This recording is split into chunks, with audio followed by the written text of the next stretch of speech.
Has anyone heard of the name Forrest Fenn? Anybody? Any big Forrest Fenn fans here? Oh, first service. Got it. Thanks, Tim. Appreciate that. Anyone else who just showed up here at 10:30? Okay. Forrest Fenn, there's a reason. I'd never heard of this amazing, strapping young lad until last week either. But Forrest Fenn was a treasure hunter. He collected ancient relics, artifacts, coins, treasured items from around the world, and slowly had amassed a massive fortune kind of behind the scenes. People didn't really know how much this treasure was worth, but kind of behind the scenes had collected over the decades. Well, Forrest, as he was getting older, decided, you know what? I don't want to just keep all this treasure to myself. And a lot of people said, yeah, you should. You need to be putting this in like the Smithsonian. I mean, that was a level of value and unique kind of characteristics of these treasures.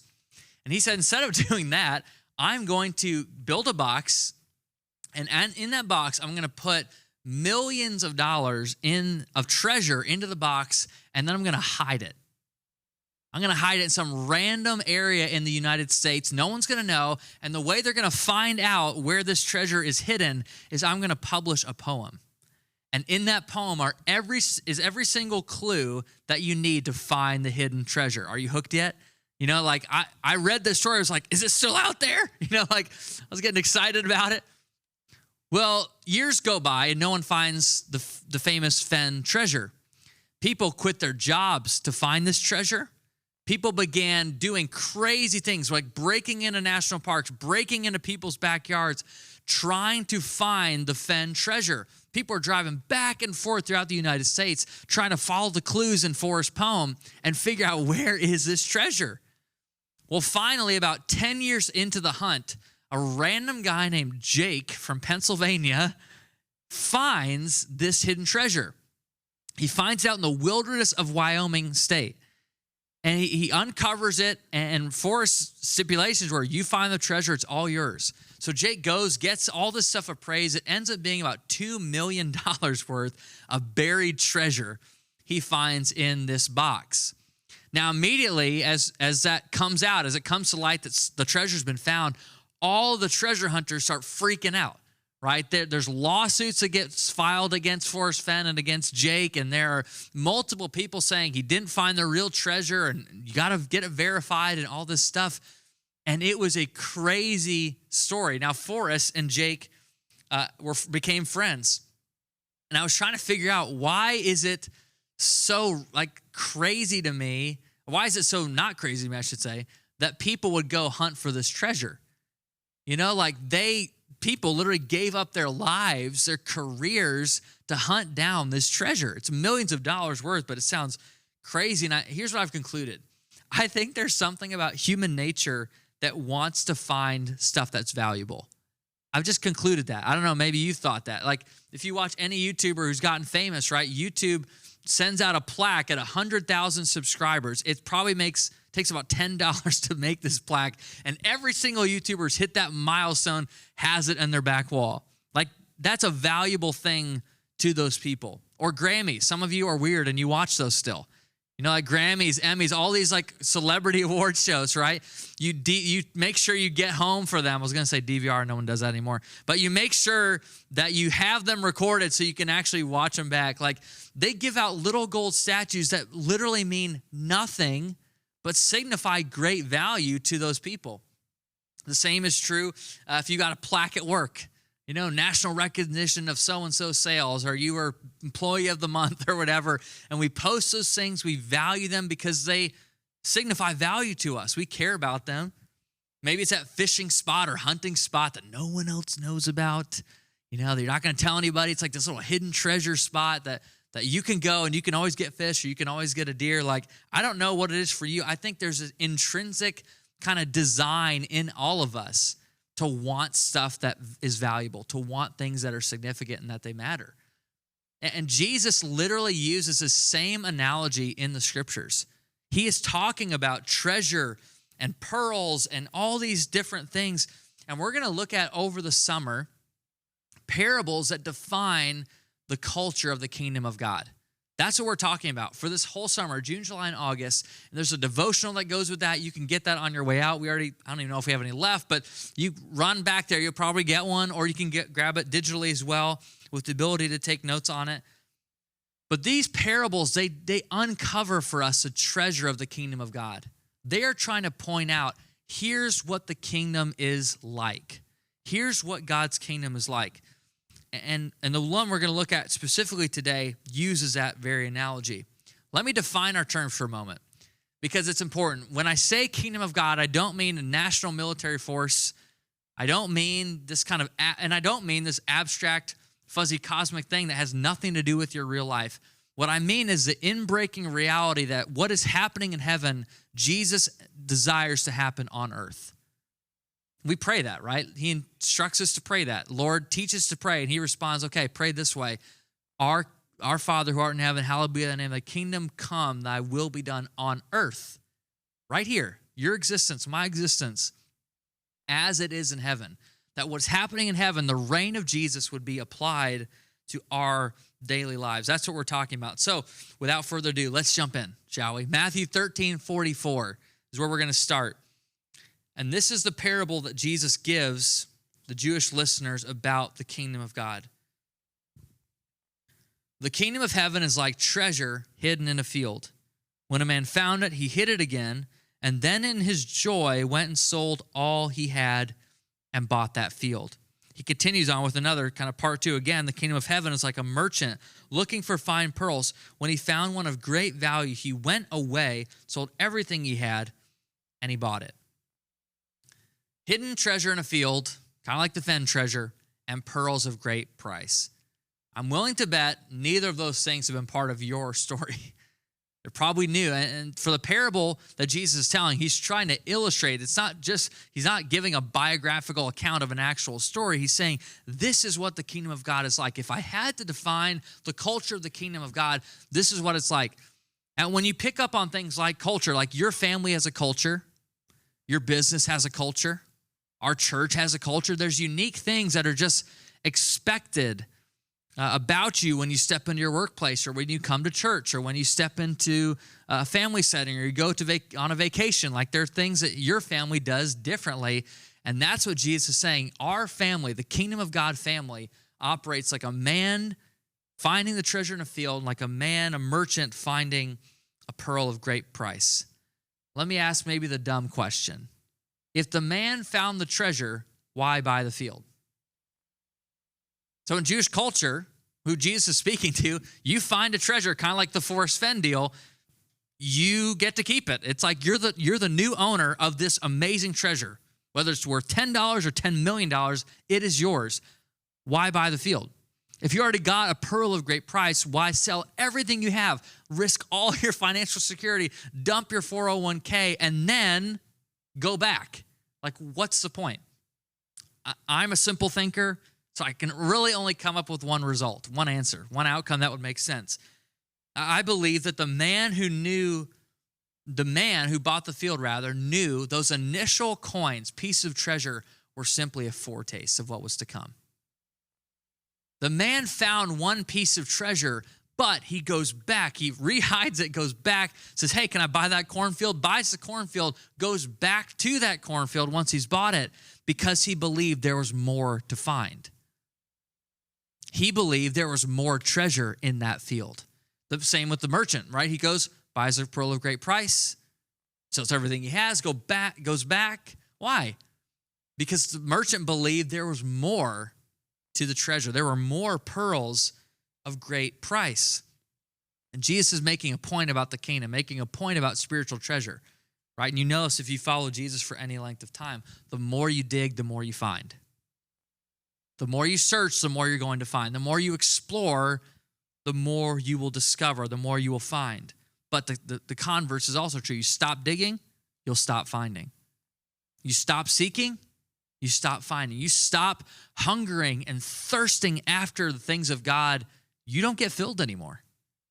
This is how the kingdom of God works. Like, buying the field in this story is an unnecessary measure to secure this treasure, to secure the pearl of great price. Jesus is saying that's what it's like when you and I find the beauty and the reality of the kingdom of God.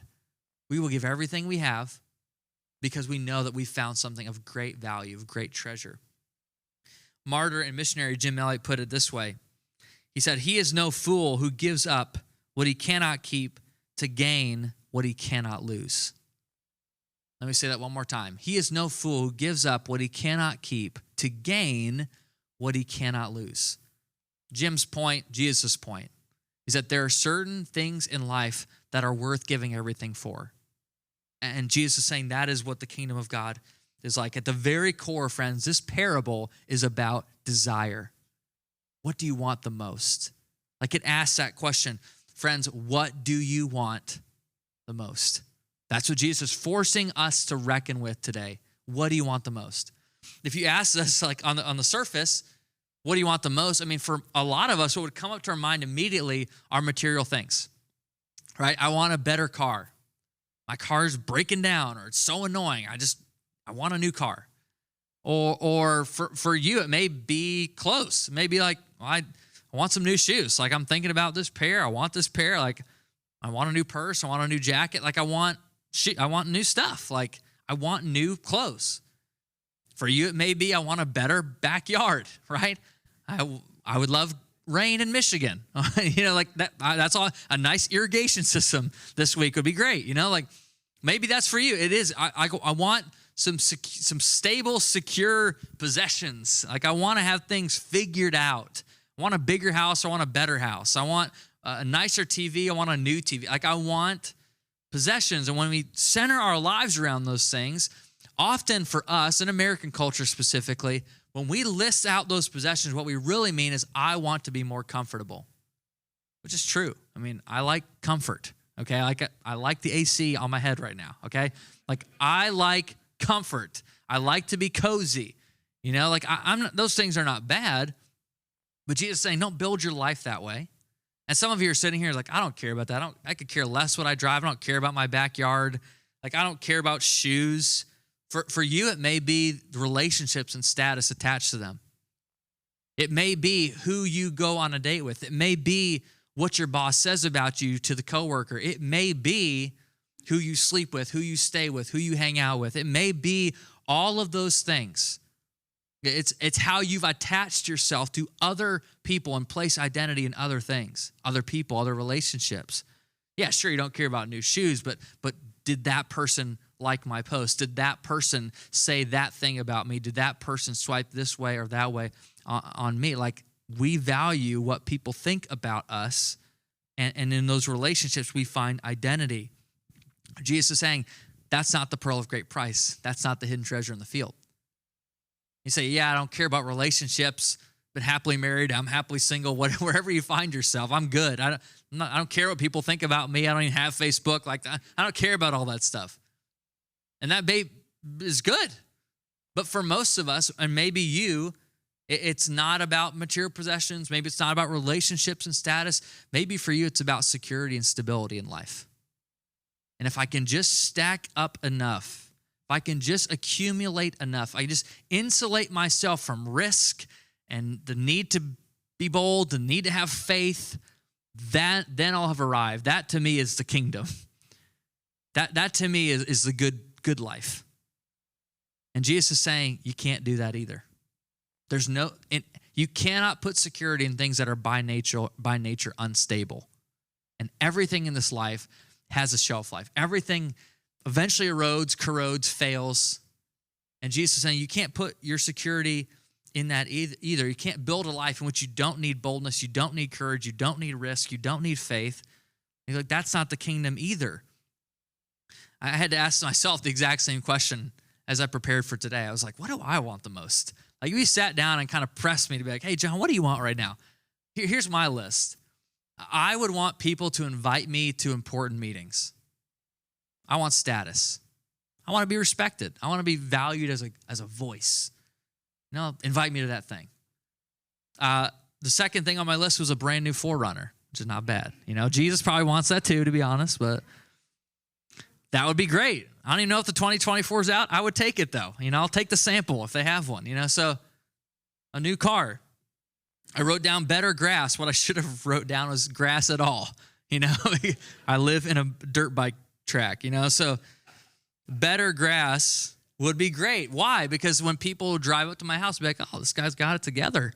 He can afford sod, I'd be that guy. I want to be that guy on the street. The last thing I wrote down was a new pair of running shoes. I am obsessed. I literally spent, I think, 30 minutes yesterday watching shoe reviews. That's just weird, isn't it? Eden's 7 weeks old, probably still thinking in her head, this idiot. My dad is so weird, and it's true. But those are all things to make me more comfortable. If I dial it down, they make me look better, they make me feel better. They're all based in an earthly kingdom perspective. Those aren't things worth giving up my whole life for. Those aren't things worth selling all I have and securing the pearl of great price. No, that doesn't make sense. We were in Louisiana for Memorial Day weekend. My cousin got married down there, and we hadn't been there in a long time. And June is my birthday month, and so I was kind of going through emails before I left, and I got an email from Krispy Kreme Donuts. And Krispy Kreme, you may know this, and maybe not. If your birthday's in June, you'll get this. But they literally sent, hey, John, we know it's your birthday month. At any point during this month, come in for a free dozen donuts. I was hype. I was trying to figure out, where's the nearest Krispy Kreme in Baton Rouge, baby? I'm going to find it. I'm going to sit there and eat it myself. I'm not going to tell anybody about this email. I'm just going to go. For me, donuts are up here and ice cream is just below it. I know that's a curse. That's a bad Michigan thing to say, but donuts to me are they're higher in my hierarchy of desserts. So I was excited about that. So we're flying down there. I'm kind of scheming in the back of my mind, I got to figure out a way to get away from this wedding, get these donuts. I'm trying to figure this out. How do I leave my wife and child behind? And you would do it too, okay? You're all judging me. You all do it too, okay? You do things without your spouse do, okay? So I was thinking about that, and it was our last morning. We were about to leave, and my cousin was coming over. They're coming to visit our Airbnb. Hey, we hadn't seen you. Want to hang out after the wedding? It's perfect. He's like, can I get you coffee and donuts? I was like, okay, you can get coffee, but you're not going to give me Krispy Kreme. Probably going to go to Speedway or some other junk, and I don't want that, okay? So he goes, no, I'll get you coffee, and maybe I'll bring over some donuts. I was like, okay, that's fine. So he brings over coffee. I was like, thank you so much. We're all kind of divvying it up. And then he sets down this box of Mary Lee donuts. Looked very similar to this. And I don't know what heaven smells like, but I think I got close. So he opened this up, and those things, as they would say in the South, are fresh out the oven. I don't even put the, it's just, they opened it up, fresh out the oven, and it smelled amazing. It just filled the kitchen. I could literally taste the glaze before it was in my mouth. It was that good. So I looked at him, and Lindsay and I both kind of have this affinity for these things. And she looked at me, and I looked at her. I was like, there's no way I'm eating one. There's just no way. I've got 3 buried deep in my mind already. So he opens these Mary Lee donuts. I can't remember eating 3, but I ate 3. I know I ate 3. It was just boom, boom, boom, right away. So good. I literally had to walk out of the kitchen. I was like, I have zero self-control right now. So then we're flying back, and Lindsay and I literally had a full-blown conversation about Mary Lee donuts and how could we ship them up to America, how we could ship them up to Michigan and figure this. I don't know. Louisiana is basically not America. That's fair. So we were just going back and forth, and I go back through my email. I'm getting back into the office this week. I look back at my email, and there it is. Krispy Kreme, 12 donuts for John Gorvette's birthday. And you know what happened to me? I was like, I don't even care about Krispy Kreme anymore. I want to drive to Louisiana. I'm going to Mary Lee Donuts, okay? I don't want those anymore. I don't even care about that email. I put it in spam at this point. I want Mary Lee Donuts. I really wanted Mary Lee Donuts in that moment. And I really do think that's the bigger question Jesus is asking. It's not what do you want the most. He wants, and this parable is pointing out the question, what do you really want the most? What do you really desire? What do you really long for? And friends, when I answer that question, it's not forerunners, it's not grass, it's not new shoes. When I ask that question, I ask, what do I want Lennon and Eden to see and remember about their dad? That's what I ask. I ask, what kind of man can I become? What kind of follower of Jesus can I become so when Lindsay talks about me or calls me, she has tears in her eyes because of the joy of being married to me? Those are the kind of things I think about. Like, what do I really want the most? I want the people closest to me to respect me the most. I want them to look back in my own life, and I want them to see a dad whose Bible was open, who when things were difficult and hard, that they knew I was going to run to what God said, what is true. That my girls, that my wife would see me on a Sunday morning or whatever setting we're in, when we have a chance to worship, I wouldn't just sit there and wait till Peter plays my favorite song. I would just be all in from the very first moment. Hands open, eyes full of tears, thankful to Jesus for what he's doing in my life, for his presence. I want to be known as someone who put God's presence first, that valued Jesus, that he was my treasure, that he was the thing hidden in the field that I gave everything else for, the pearl of great price that I secured by letting go of all my other possessions. That's what I really want the most. I bet if I asked you, it'd be things like that too. It wouldn't be new cars, better grass, who likes my post or not. It wouldn't be those things. It would be what you really want at the very core. And that's what Jesus is saying about the kingdom. He's like, when you get to that place, I can work with that. Like when you want me above all those other things, that's where you discover that the kingdom of God is like a treasure hidden in the field. That's where you discover the pearl of great price. About a month ago, I was at a conference. I go to a pastor's conference about once a year, but I was going to skip this one because I didn't have time in my schedule to go to the whole thing. And I like to do things all the way. So I was just like, okay, well, I guess I won't go. And something in me, or maybe it was a friend, I don't remember, really pushed me to go. And so I went. I could only go to the Monday night session and all day Tuesday, and then it was over. And so I went there, and I didn't really know what to expect. I was excited about it. I'd missed it the last couple of years, but I was like, I really want to go to this. I just feel like God's got something for me. And if you've been around Center for any length of time, besides donuts, you know that I'm not a highly emotional person. There's not like a weekly basis where I'm just weeping and teary-eyed and all this kind of stuff. But I showed up to that conference, and Monday night session, Tuesday morning session, Tuesday afternoon session, Tuesday night session, God got a hold of my emotions, and I cried every single session. And this is true of all of us, but some of us have just shut off this part of our brain. But tears reveal what you want the most. What you're willing to cry about and get angry about and get emotional about, that, friends, is a really good marker of what you care about the most, what you want the most. And what God did in that time was really cement and push down even deeper some convictions I had, specifically around our church, leading church, prayer, all this kind of stuff. And I wasn't expecting it. I wasn't planning on it. I wasn't like hungry for it even. It just kind of like hit me. And I shared this at Vision Night a couple weeks ago, but this was really kind of two primary areas I felt like we needed to place our eyes, fix our eyes on as a church over this next year. And not just the summer, but over this next year. And they really can be boiled down into two words. Number one, community, and number two, prayer. Community and prayer. And those things, as we focus on them, I was trying to figure out, how do these like go together? Community and prayer. Like, how do these line up? And I looked at our calendar. It's like, okay, we're doing these center cookout things. So this weekend we started some. There's more in June. There's more in July. There's more in August. There's a chance for us to eat together, to build friendships. Listen, I'm in my 30s. I get how awkward it is to try to make friends right now. Like, just walk into a room like, hey, what's up? Like, and your conversation's just over. But how do you go beyond that in a church setting? Well, you got to hang out with people outside of it. And we tried to create the most low pressure, informal gatherings we could think of. And so Center Cookouts is that. It's a chance to build community, to head into the fall knowing some people, doing life with some people in a very meaningful, intentional way. And so we did that. You can sign up centerjar.com/summer.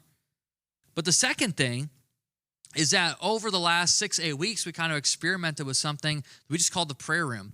It was a time to meet right here in this space and just give Jesus our time, give him our attention. We are distracted people. It's a way to give him an hour just to say, I'm going to sit here, Bible open, and receive. What do you want me to hear? What do you want me to do? Like just to seek his presence together.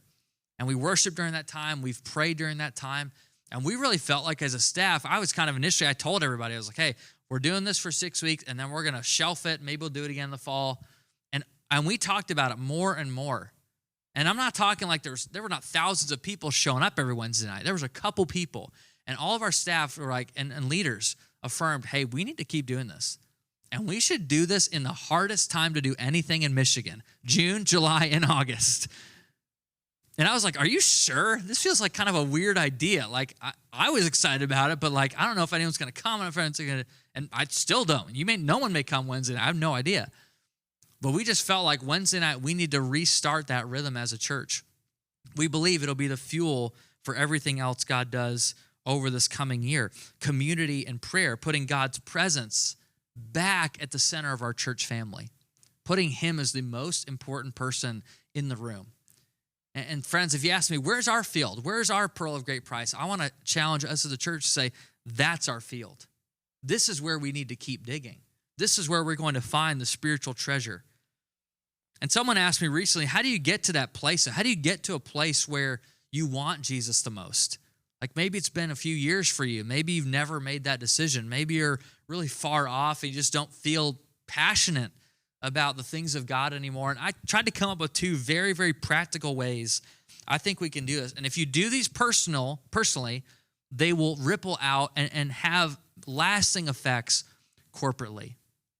The first is really, really simple. None of these are going to blow your mind. But the first is get Jesus on your calendar. This is maybe just me, but whatever happens on my Google Calendar just gets done. It happens. There's a meeting, I show up. If there's something I'm supposed to prep for, I prep for it. If there's a time I'm supposed to be at church, I'm there. And that's not a statement about punctuality as much as priority, to say what you put on your calendar, whether it's on your fridge or you're a weirdo and you can actually keep it in your head somehow, or you've got an app for it, or you've got some kind of device, maybe it's a spouse who reminds you, like whatever it is, whatever you need to do, get Jesus on your calendar. Because if you prioritize time with him and you put that in an intentional space, it will happen. Let it happen. The second is give him direct leadership of your day. Let me walk this out. This may feel a little abstract and cosmic. What I mean by that is Jesus wants to lead you every day, every moment in a tangible way. I don't just mean in church, and I don't just mean when you're feeling super spiritual. I mean in every point of your day. So here's what this looks like. This may be your schedule, right? You wake up, go to the bathroom, get coffee, put toast in, whatever your thing is. And that is a moment, 1 or 2 lines, I'm talking 30 seconds. Jesus, I want you to lead my day.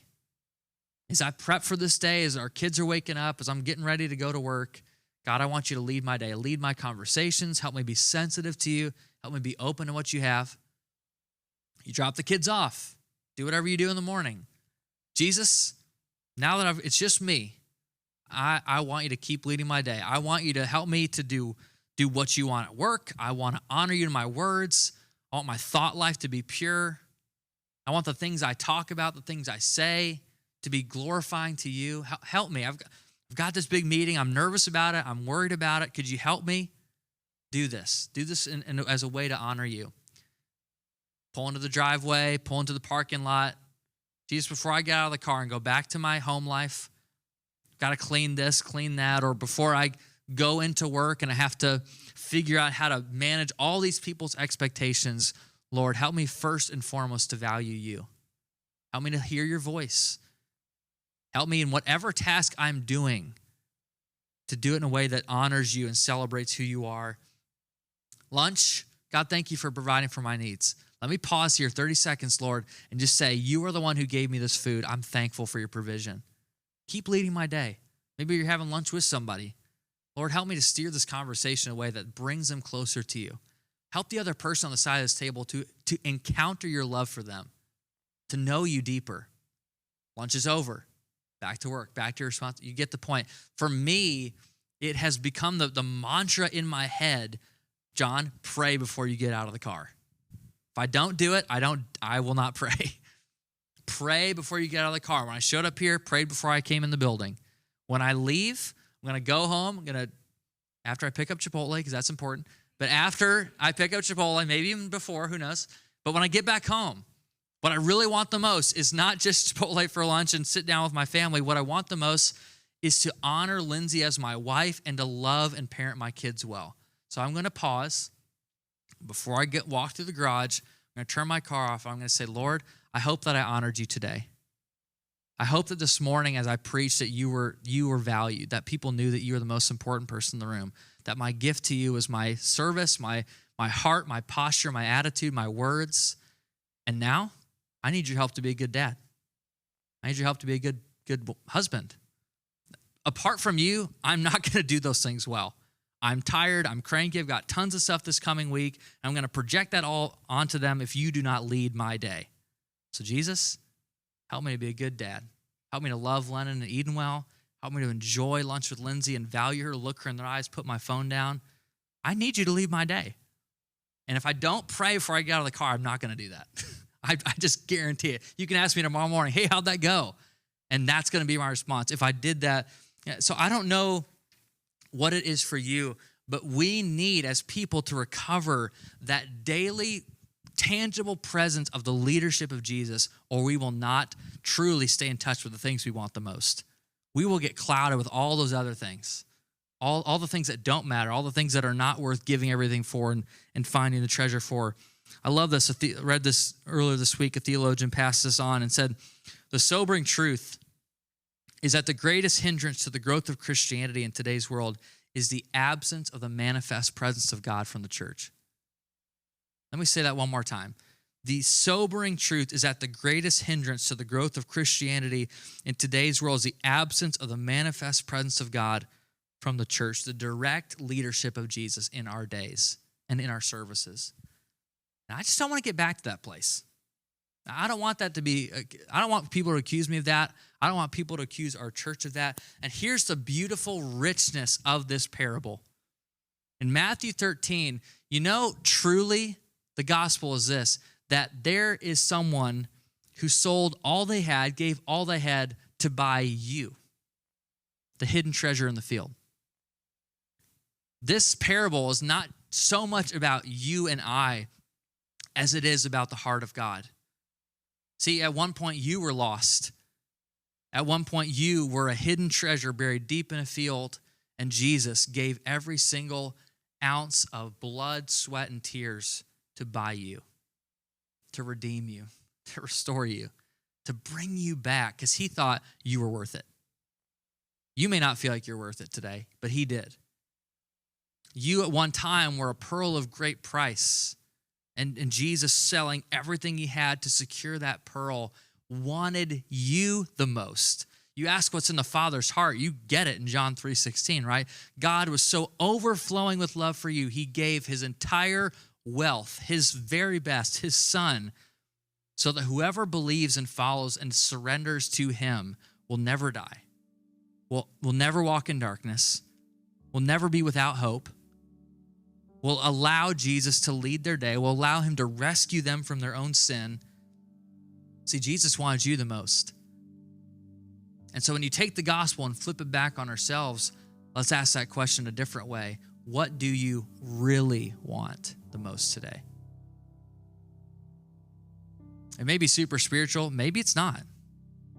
But can I just ask you, if you haven't allowed Jesus to be the answer to that question yet, or recently, today's your moment.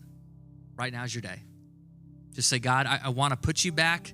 June 4th, got a bazillion trips, things planned, tryouts, all these things. I've got all these things on my calendar, all these things. I want to go do this, hear this, buy this, be here, do that. Just got all these things swirling around. And today I just want to center myself, center our family, center our marriage, center my single self, whatever I am, friends, roommates, family. And I just want to say, God, you are what we really want the most. It's your presence. We want to be led by you the most. And if you get to that place, Jesus can do something with that. He will work with that this summer. He will set you on a different path, different trajectory. So you don't come back here in the fall wondering, wow, I didn't have that addiction, that habit, that pain, that. You just won't, it'll be different. That's my heart for you, and I know that is Jesus' heart for all of us. And so can I take a moment? I just want to pray over you before we sing in response. Jesus, you are the great treasure. You are the pearl of great price. You are worth giving everything for. And at the same time, we are human, broken, flawed people, sinful people who need a reminder today that your invitation is to bring you back to that place, even if we're not there. To place you back, to say it's Jesus over everything. It's Jesus as King, Jesus as leader, Jesus as truest friend, closer than a brother. Jesus as the Father running after the prodigal. It's always been about you. And I just ask God, there's probably a handful of us in this room today who just need you to get back to that place. We need it for our marriage. We need it for our family. We need it for our careers. We need it for our decision making. We need it for our future. We need it in this present moment with the pain and problems we carry and the decisions we're trying to figure out. We need you to be Jesus over everything. We need you to be the King again, to encounter your manifest, tangible presence in our days. That's the treasure. That's the pearl of great price. So we honor you, Lord. We recognize you're in this room right now. We recognize that your presence is here, that you invite us to put you over every single problem, every single pain, every single anxiety and worried thought that we carry. You want to reign above it all. And so as the King, Lord, we say, you get to do that. We want you to do that. We want you here. So come, Holy Spirit, we pray in Jesus' name. Amen. Church, would you